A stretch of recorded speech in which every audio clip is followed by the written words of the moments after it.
This is video 23 in the playlist for 3D Experience CATIA generative shape design application.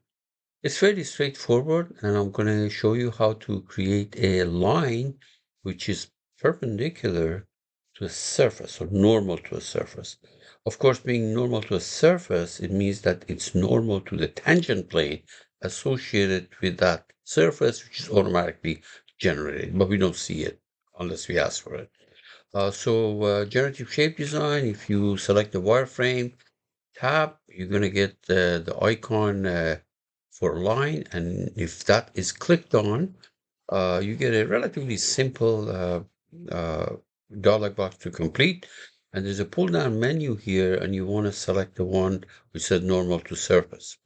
And that's pretty much it. So let's go ahead and do an example.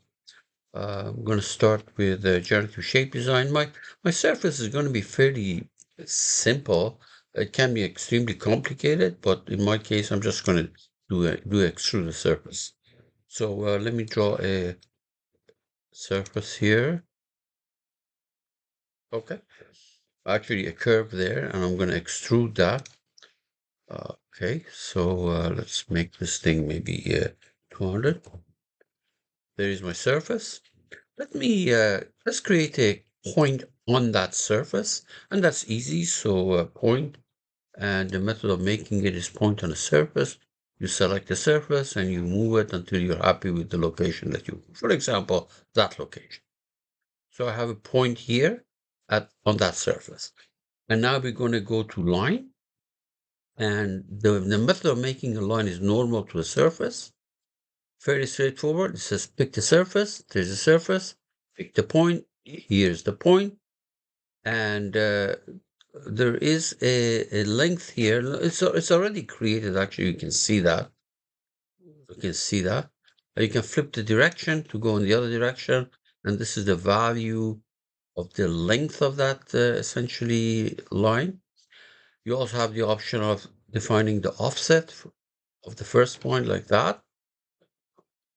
Or if I don't want that thing, put offset back to 0. And we know these things. This is a basically mirror extent, symmetric, goes in both directions by that amount. 60, in this case, 69 millimeter. Flip the direction. This is the way the line is represented here. Infinite line in one direction, infinite line in the other direction, infinite line in both directions, and this is the finite line. That's pretty much it. And there is this thing up to element. For example, in the event, let me give you an example. Suppose instead of offset here, I select up to element and I select this XY plane. Notice that what happens is that the line is extended until it hits the XY plane. Or on the other hand, if I want to, let me clear this.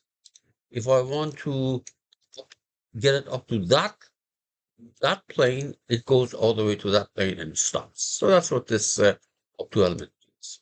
Very straightforward.